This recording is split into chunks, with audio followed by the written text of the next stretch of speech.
What is up, YouTube? It is your boy MD back again with another video, and for this video I'm going to be reacting to another Avengers Doomsday sneak peek. I think this one is going to focus on Thor's character, so I'm going to react to it. I'm going to give you guys my thoughts, and stick around because I have something I got to get off my chest after we watch this video. So we're going to get right into it, so without further ado, let's go.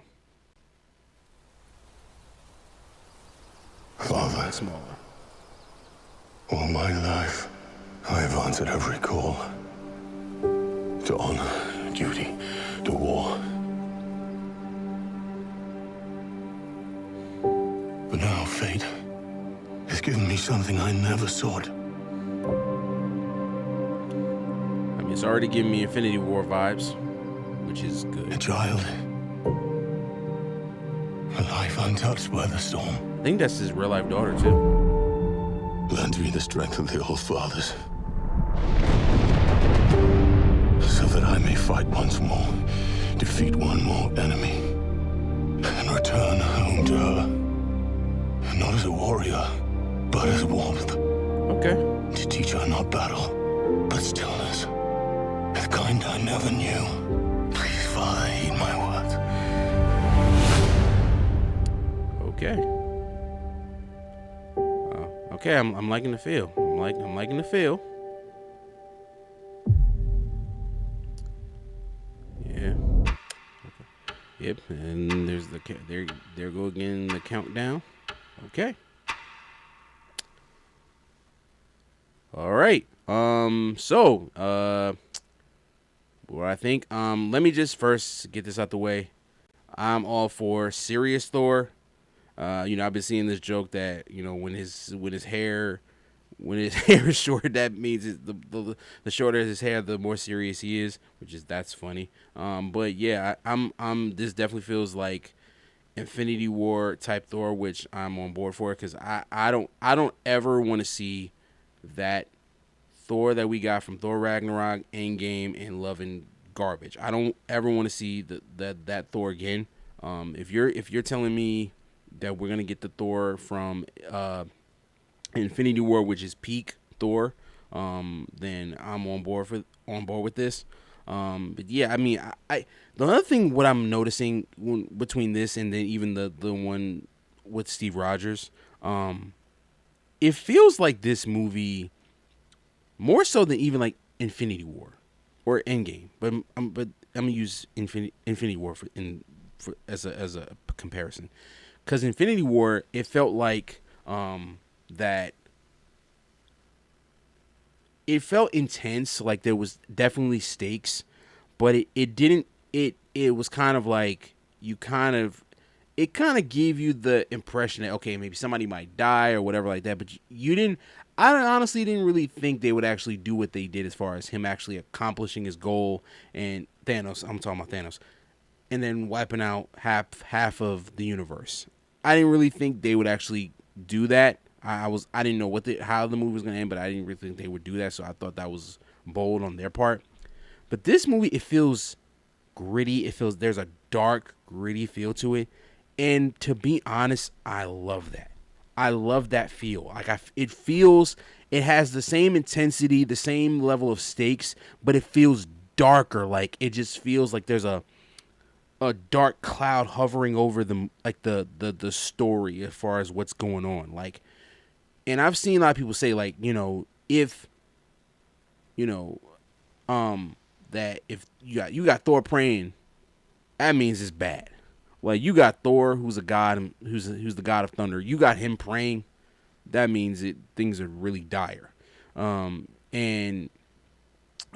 yeah, I think I like the fact that it feels dark, but it feels dark to the right degree, because it's the level of stakes, what's at stake, judging by this, and then seeing the what we saw with the Steve Rogers and him holding his child, and then we saw in the post-credit scene of Fantastic Four First Steps,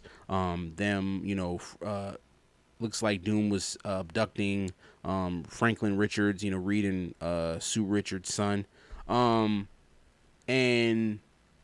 it seems like just that there's a dark feel, but like but the appropriate degree. It doesn't feel like Zack Snyder's DCEU where it's just dark for the sake of being dark. It feels like it's dark for a reason, and I'm just interested. I'm really like I was already on board because knowing that the Russo brothers were back, and then I think you have Stephen McFeely, who was like the co-writer, who was a co-writer for the other 4 films that the Russo brothers have done.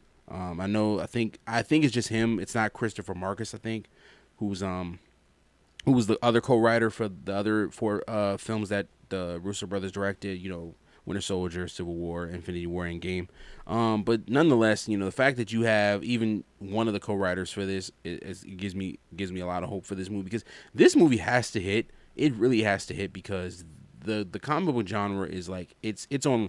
I want to say it's on life support, man. It really is, because I don't think Supergirl might be good, but I don't think that's gonna move the needle. I don't think Supergirl's gonna move the needle. It does feel very Guardians of the Galaxy-esque. It feels more Guardians of the Galaxy-esque than even Superman did. And Superman, I felt like it was remnants of it, but I feel like they didn't push it, even Superman. But there were still remnants of it. This movie Supergirl feels totally Guardians of the Galaxy. But back to Doomsday. I think I don't know if this movie's gonna make more than Endgame or not, but I think if this movie makes $2 billion, I think it's gonna come close. But real quick, I gotta get this off my chest. Because I'm seeing a lot of people talk about, oh, well, they're bringing back nostalgia. They can't rely on nostalgia. Oh, well, this ruins, this taints Endgame, and oh, this undoes Endgame. I was like, man, shut up. I'm sorry, because y'all gonna sit up there and complain about them bringing back the OG characters that we know and love. I'm talking about, Steve Rogers, and then you're bringing back RDJ, even though he's playing Doctor Doom, and who's to say he's not coming back as Tony Stark? I think that's for Secret Wars, but I could be wrong about that. And then you look at the other cast, you're bringing back the characters from the Fox universe, with Patrick Stewart as Professor X and Ian McKellen as Magneto. You got Rebecca Romijn coming as Mystique. What's the dude's name? Plays Nightcrawler. I think his name. I can't remember his name. Alan Cummings. I think that's his name. Alan Cummings come back as a Nightcrawler. You got, I think, Channing Tatum's back as Gambit. Like, you go look up the whole cast. You got a lot of characters between the MCU who've been in the MCU before, as well as from the Fox films. James Marsden coming back as Cyclops, and I'm hoping that that's the next out, because I'm already spoiling, but if you've seen the leaked stuff, which I think is true, that leaked little sneak peek of Cyclops when it shows Professor X and Magneto and him, that to me is what makes me excited for this movie. More so than even Steve Rogers coming back. Seeing him in that comic accurate costume with the blue and the white. I mean, excuse me, not white, the yellow with the little strap over, man, and the comic accurate suit, man. I'm on board with that, man. Being able to finally see Cyclops, the Cyclops that we want to see, that we saw in the X-Men animated series or in the comics, that's what we want to see. But back to my point about the whole people complaining about the nostalgia. It really blows me away. People are complaining about it, because the same people that are complaining about it, I'm gonna ask these people that don't want the nostalgia. Tell me something. Where were y'all when Shang-Chi came out? Where were y'all when Eternals dropped? Y'all wanted new characters? Y'all got new characters right there. I just named you two films right there, new characters. Where were you? Where were you? Okay. How about Thunderbolts? A lot of those characters were no-name characters that we've seen in previous other MCU films. And guess what? You did get new characters. You got Fontaine, who, well, technically she was introduced in Falcon and Winter Soldier, but that was her second. I think it wasn't. It was a third. I think her third appearance, because she was at the post-credit scene of Black Widow. But then we got Sentry. We got introduced to Sentry for the first time. Y'all didn't go see that movie. How about Captain America 4: Brave New World? Y'all didn't go see that. You got introduced to new Falcon, Joaquin Torres. I think it was named Joaquin Torres. I think, right? Or and then you got to see Red Hulk. Y'all didn't go there. Y'all didn't see that movie. Like, what are we talking about here? Like, the same people complaining about that. Y'all didn't even go. And this is the thing. It's one thing if you saw the movie and you didn't like the movie. That's one thing. You're entitled to your opinion. I'm talking about not even going to see the movie. That's what I'm talking about. I'm not even talking about hating the movie. You can hate the movie all you want to. If that's your opinion, you're entitled to your opinion. But you didn't even go. The same people that's sitting up there saying that didn't even go see the movie. So what do you? Movies? Those movies didn't make anything. Like Thunderbolts flopped. Captain America 4 flopped. Those movies. That's the thing. It's one thing for the movie to be bad or you think it's mid or bad. Y'all didn't even go see the freaking movie. And you want to sit up there and talk about, oh, they rely on nostalgia. I said they're relying on nostalgia because y'all wasn't supporting the new products. It's one thing if y'all were saying, first of all, the people that did go see the movies, like myself, we just said, it's not hitting. It's just not hitting. So they're kind of doing, what else are they supposed to do?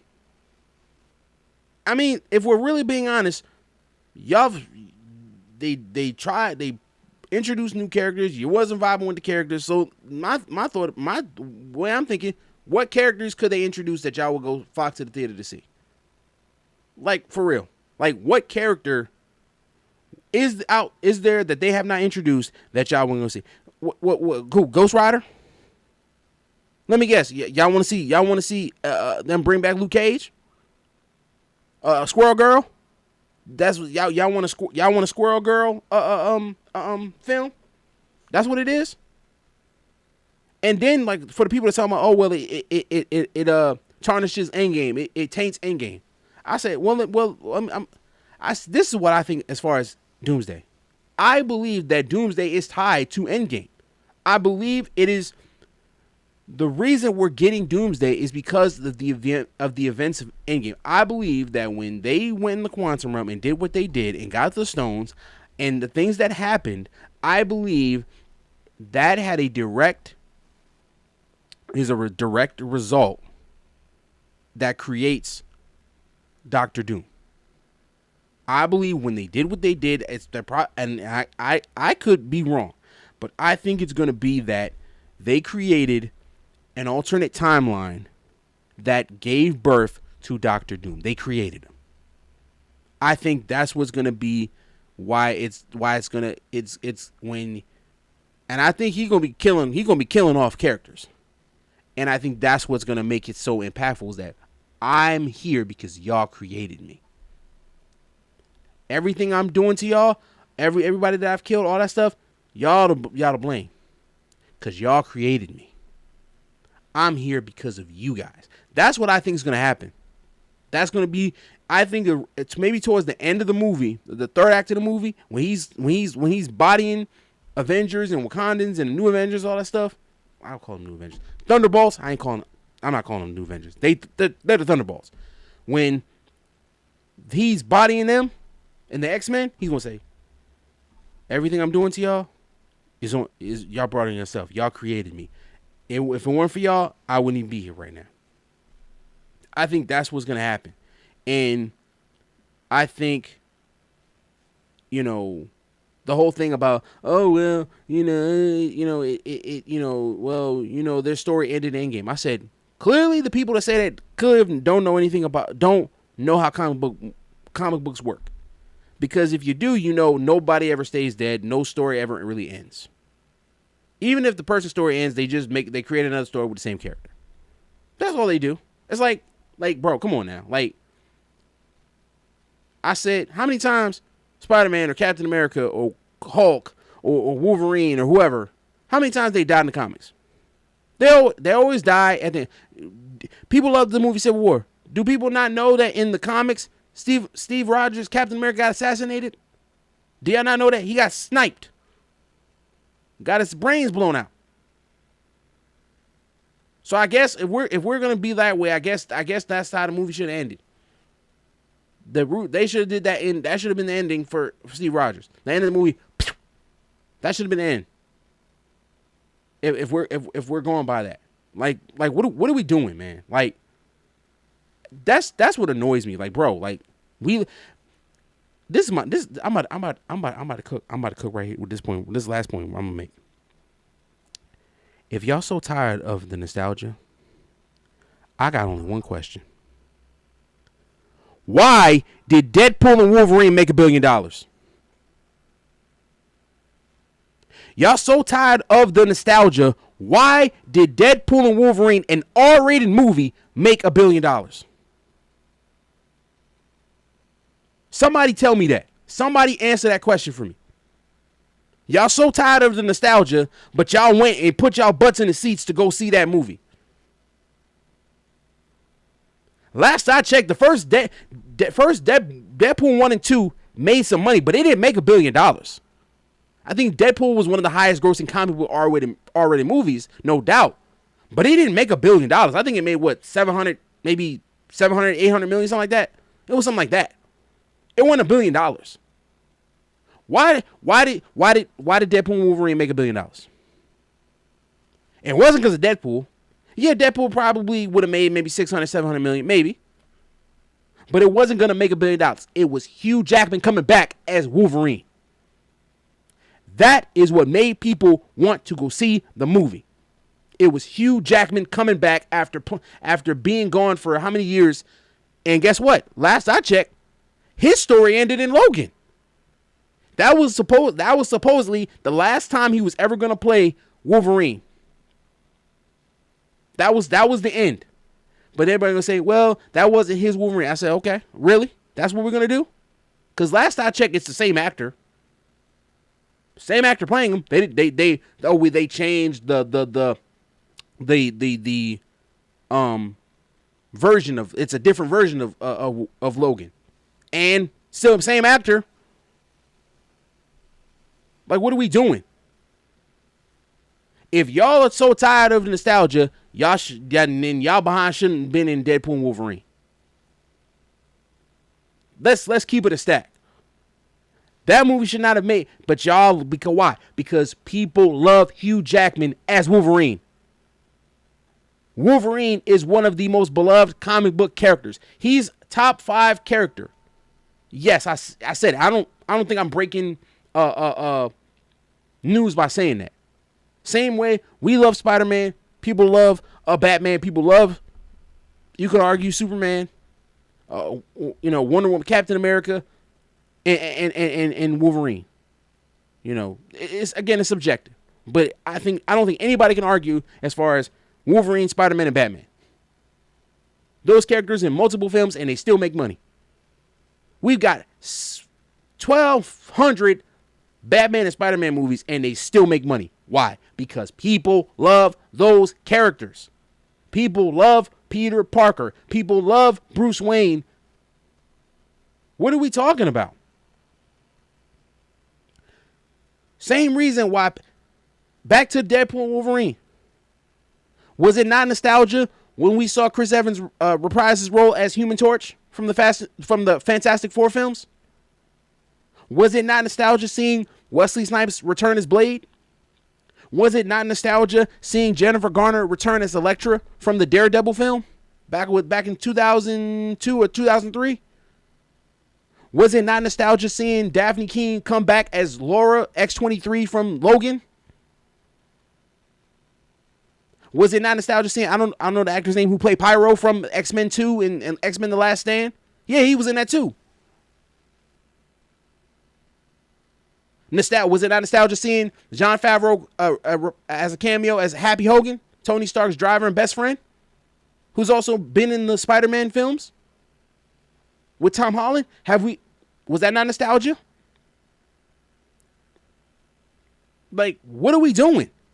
Like, that's my thing, man. Like, I understand. I'm not saying to not focus on new characters and bring in new characters. I'm not saying that. And I do agree that the product post Endgame has not been, you had some good films, but it hasn't been peak MCU like Captain America, Winter Soldier, Civil War. I get all that. I'm 1000% agreeing.